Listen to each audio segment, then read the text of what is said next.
Channel NEET in Urdu academy पर मैं बहुत बहुत इस्तकबाल करती हूँ, वेलकम करती हूँ। जैसा कि आपने हमारी पिछली वीडियो में देखा था, नीट के बारे में हमने आपको पूरी जानकारी प्रोवाइड करवाए थे, पूरी जानकारी आपको दिए थे कि किस तरीके से नीट का एग्जाम होता है, उसके फॉर्म कैसे भरे जाते हैं। अभी नीट 2026 का होने वाला है, उसके एग्जाम फॉर्म कब से स्टार्ट होंगे, कौन कौन बच्चे इसको दे सकते हैं, कौन से सब्जेक्ट वाले उस एग्जाम को दे सकते हैं, क्या क्वालिफाइंग मार्क्स है और क्या मार्क्स का डिस्ट्रीब्यूशन कैसा होता है, कितने नंबर का एग्जाम आता है और कितने टाइम में उसको देना होता है, ये सब हमने पिछली वीडियो में हमारे डिस्कस किए थे। अगर आपको मेरी वीडियो पसंद आई हो तो उसको लाइक करना, शेयर कर देना और सभी से हमारे चैनल को सब्सक्राइब करने के लिए आप जो है तो पहल कर देना एक नहीं। चलिए आज हम स्टार्ट करते हैं। चैप्टर नंबर फर्स्ट हमारा द लिविंग वर्ल्ड, जानदार दुनिया।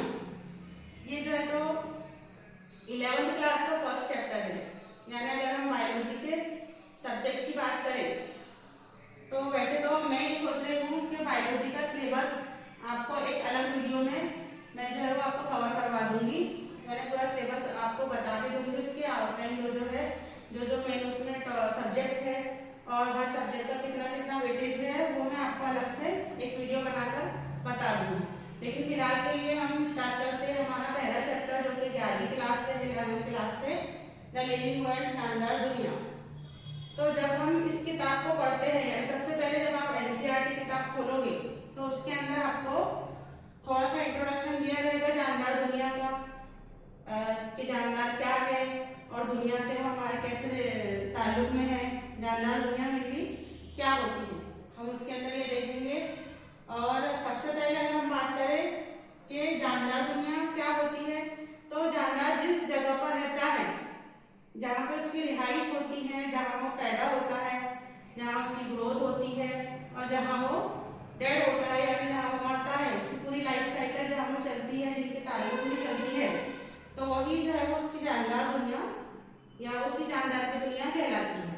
ठीक है, तो जब हम इस किताब को एनसीईआरटी किताब को देखेंगे तो उसमें सबसे पहले आपको ये सवाल देखने को मिलेगा, व्हाट इज लिविंग, ये जानदार क्या है। पहले तो हमने जानदार दुनिया की बात कर ली, अब हम बात करते हैं कि एक जानदार क्या है।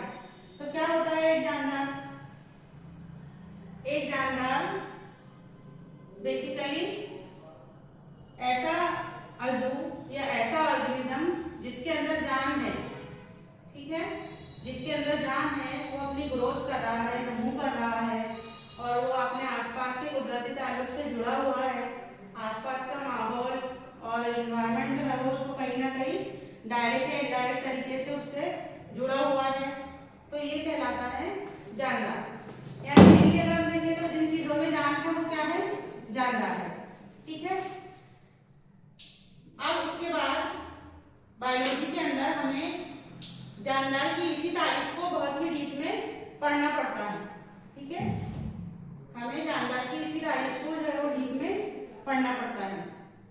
सबसे पहले अगर हम बात करें तो एक जानदार में क्या होना चाहिए, यानी क्या होता है एक जानदार में, तो ग्रोथ होती है। सबसे पहला जो है वो हम देखेंगे कि सबसे पहला चीज क्या है जानदार की, सबसे पहला कैरेक्टर, सबसे पहली खासियत क्या होती है एक जानदार की, तो उसमें जो है वो ग्रोथ होनी चाहिए।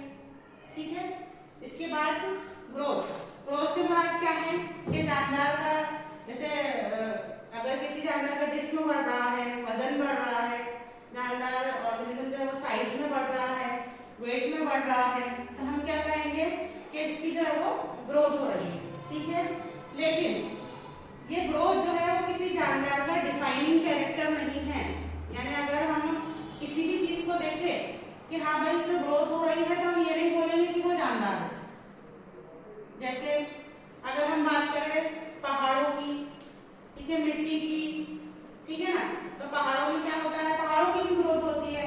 पहाड़ पहले छोटे रहते हैं, फिर धीरे धीरे वो जो है मादनियात में इकट्ठा होते जाते हैं, उनकी ग्रोथ बढ़ती जाती है, साइज और शेप बढ़ता जाता है। ठीक है, तो ये ग्रोथ तो है, ग्रोथ तो बेजान में भी हो रही है। ठीक है ना, तो ये जो है तो उसका डिफाइनिंग कैरेक्टर नहीं है।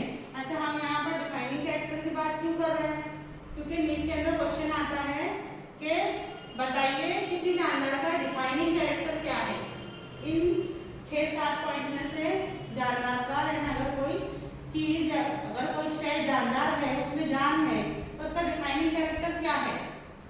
हम उसको जानदार बोलेंगे, वो खासियत उसकी क्या है। तो ग्रोथ की बात कर रहे थे हम, तो ग्रोथ जो है वो जानदार का कैरेक्टर तो है ही, लेकिन बेजान का भी कैरेक्टर ग्रोथ होता ही है। इसे हम डिफाइनिंग कैरेक्टर या इसकी तारीफी खुसूसियात इसको नहीं कहेंगे, ठीक है। तो ये हो गई ग्रोथ की बात की, जब जानदार शक्ल और साइज में बढ़ रहा है, उसके नंबर्स बढ़ रहे हैं, वो तकसीम हो रहा है, ठीक है, या तो उसकी लंबाई बढ़ रही है या चौड़ाई बढ़ रही है या उसका डायमीटर बढ़ रहा है, तो उसको हम बोलेंगे उस जानदार की ग्रोथ हो रही है, मतलब जानदार ग्रोथ कर रहा है या नमू कर रहा है। उर्दू में इसको हम बोलते हैं नमू, ठीक है। अगला हम कैरेक्टर देखते हैं रिप्रोडक्शन। रिप्रोडक्शन क्या कहते हैं उर्दू में, इसे तौलीद। रिप्रोडक्शन का मतलब होता है जब कोई जानदार अपनी ही तरह के नए जानदार को बनाए, उसे हम तौलीद कहते हैं। यानी जब कोई ऑर्गेनिज्म, कोई एनिमल अपनी ही तरह के नए एनिमल को या ऑर्गेनिज्म को बनाता है, तो वो प्रोसेस को अमल क्या कहलाता है, रिप्रोडक्शन, ठीक है। जानदार को दुनिया में रहने के लिए रिप्रोडक्शन करना या तौलीद करना बेहद जरूरी होता है, क्योंकि अगर जानदार अपनी ही तरह के नए जानदार को नहीं बनाएगा तो आगे आने वाली पीढ़ी में या आगे आने वाले पीरियड में उसका जो है वजूद कैसे रहेगा। तो इसलिए जानदार का तौलीद करना जरूरी है, लेकिन ये भी जो है वो इनका तारीफी खुसूसियात या डिफाइनिंग कैरेक्टर नहीं होता, क्योंकि रिप्रोडक्शन तो बेजान में भी होता है। यानी एक बेजान चीज भी अपनी तरह की दूसरी चीज को बना सकती है, जैसे कि अभी हमने चट्टान का, पहाड़ों का एग्जाम्पल देखे कि वो भी अपने नंबर बढ़ाते हैं, मास बढ़ाते हैं, लेंथ बढ़ाते हैं, तो ये भी इनके जो है वो रिप्रोडक्शन ही बोलेंगे इसको, ग्रोथ को एक तरह से, ठीक है ना। लेकिन रिप्रोडक्शन जो है वो अपने नंबर्स, ज़्यादा जानदारों के नंबर जो बढ़ते हैं उन्हें मेनली रिप्रोडक्शन कहा जाता है, ठीक है। तीसरा जो है हमारा ऑप्शन मेटाबॉलिज्म। अगर एक जानदार है तो उसमें मेटाबॉलिज्म तो होगा ही। मेटाबॉलिज्म को हम उर्दू में कहते हैं तहव्वुल, ठीक है। मेटाबॉलिज्म मेनली वो अमलियात होते हैं जो एक जानदार के सेल के अंदर, खलियों के अंदर चलते रहते हैं, यानी प्रोटीन का बनना, कार्बोहाइड्रेट का बनना और दीगर विटामिन, एंजाइम्स वगैरह जो भी हमारी बॉडी में, एक जानदार की बॉडी में बनते रहते हैं, माइक्रोमोलिक्यूल और मैक्रोमोलिक्यूल, तो उन्हें जो है हम क्या कहते हैं, उस अमल को हम क्या कहते हैं, मेटाबॉलिज्म कहते हैं। यानी अगर हमने कोई ग़िज़ा खाए है, अगर हमने कोई ग़िज़ा खाए है, अब उसको ग़िज़ा को हमारे जिस्म में जाकर टूटना है, ठीक है, तो वो कैसे टूटेगी, उसी के टूटने का अमल क्या कहलाता है, हमारा मेटाबॉलिज्म। हमारी ग़िज़ा में कार्बोहाइड्रेट, प्रोटीन, एंजाइम्स, विटामिन, कई किस्म के जो है वो माइक्रो और मैक्रो मॉलिक्यूल्स होते हैं, है ना। तो उन्हें तोड़ने का और फिर दूसरे दीगर सालमात को बनाने का अमल क्या कहलाता है, मेटाबॉलिज्म या तहव्वुल कहलाता है, ठीक है। जानदार का अगला कैरेक्टर होता है उसका सेलुलर ऑर्गेनाइजेशन या उसकी खलवी शक्ल, ठीक। तो सेलुलर ऑर्गेनाइजेशन यानी कि उस जानदार की खलवी शक्ल कैसी है, जानदार सिंगल सेल है या वो मल्टी सेल है, या खलवी है या कसीर खलवी है। तो उस जानदार के जिस्म की बनावट क्या कहलाती है, सेलुलर ऑर्गेनाइजेशन, ठीक है।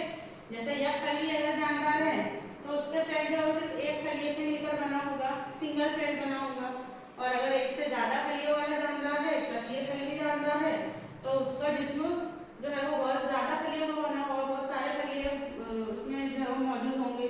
खलियों से मिलकर जो है वो बाफ्त बनाएगा, फिर बाफ्त से मिलकर जो है वो उसका आधा बनेगा, ऑर्गन बनेंगे, फिर उससे पूरा ऑर्गन सिस्टम बनेगा, पूरा खलवी निज़ाम बनेगा, फिर कहीं जाकर जो है वो एक जानदार की बॉडी बनती है या पूरा जिस्म बनता है, ठीक है। इसके बाद अगला कैरेक्टर जो आता है किसी जानदार का वो है रिस्पॉन्स, यानी कि रद्द-ए-अमल। अब ध्यान दीजिए यहाँ पर कि रिस्पॉन्स या रद्द-ए-अमल ये जो है किसी जानदार की, किसी भी जानदार की तारीफी खुसूसियात या डिफाइनिंग कैरेक्टर होता है। नीट में ज्यादातर क्वेश्चन आता है, ऑप्शन दिए हुए रहते हैं कि लिविंग ऑर्गेनिज्म की या किसी जानदार की तारीफी खुसूसियात या डिफाइनिंग कैरेक्टर इन चारों में से क्या है, तो आपको किस पर टिक करना है, रिस्पॉन्स या रद्द-ए-अमल, ठीक है। कैसे रद्द-ए-अमल क्या होता है के किसी भी अमल के मुखालिफ अमल करना, ठीक, वो कहलाता है रद्द-ए-अमल। और ये जानदार की तारीखी खुसूसियात है।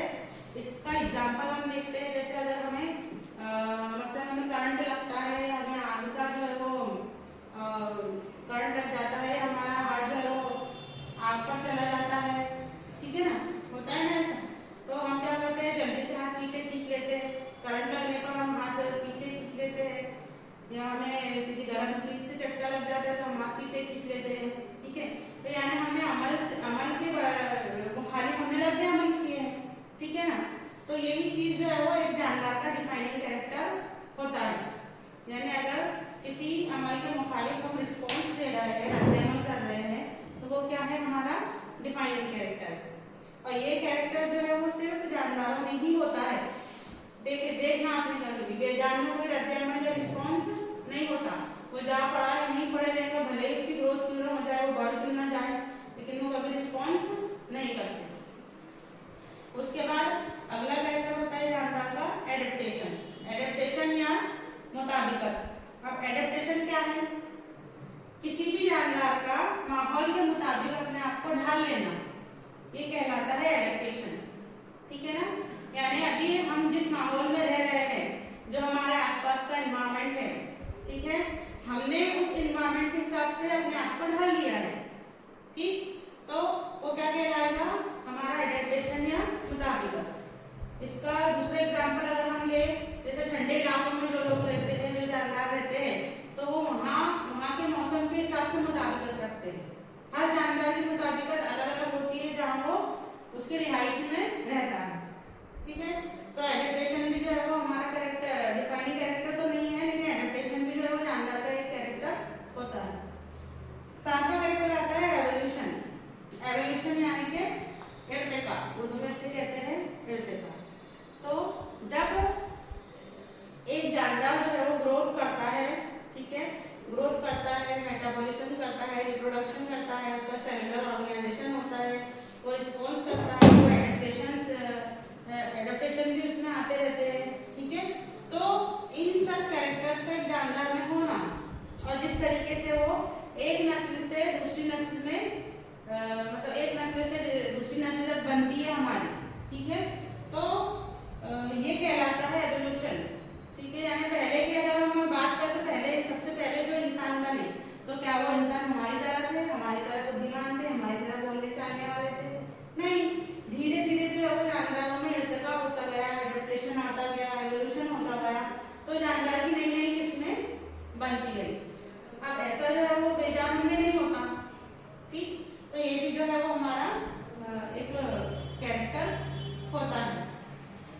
अब ये तो हो गई हमारे जानदार के डिफाइनिंग कैरेक्टर की डिफाइनिंग कैरेक्टर जो है रिस्पॉन्स है, ये हो गई हमारे जनरल कैरेक्टर किसी भी जानदार की। अगर कोई जानदार है तो उसमें ये 7 कैरेक्टर होना या 6 कैरेक्टर होना बेहद जरूरी है या होते ही है, ठीक है। नेक्स्ट वीडियो में हम इसको और डीप से देखेंगे कि किस तरीके से जानदारों में डाइवर्सिटी आती है, किस तरीके से जानदार जो है वो अलग अलग किस्मों में, अलग अलग रिहाइशों में हमको देखने को मिलते हैं। अभी हमने सिर्फ इसका ओवरव्यू देखे हैं, अब अगली क्लास में जो है हम इसको थोड़ा डीप में और पढ़ेंगे, यानी diversity in the living world हमारा अगला टॉपिक होगा। तब तक के लिए डाइवर्सिटी और living world, diversity in the living world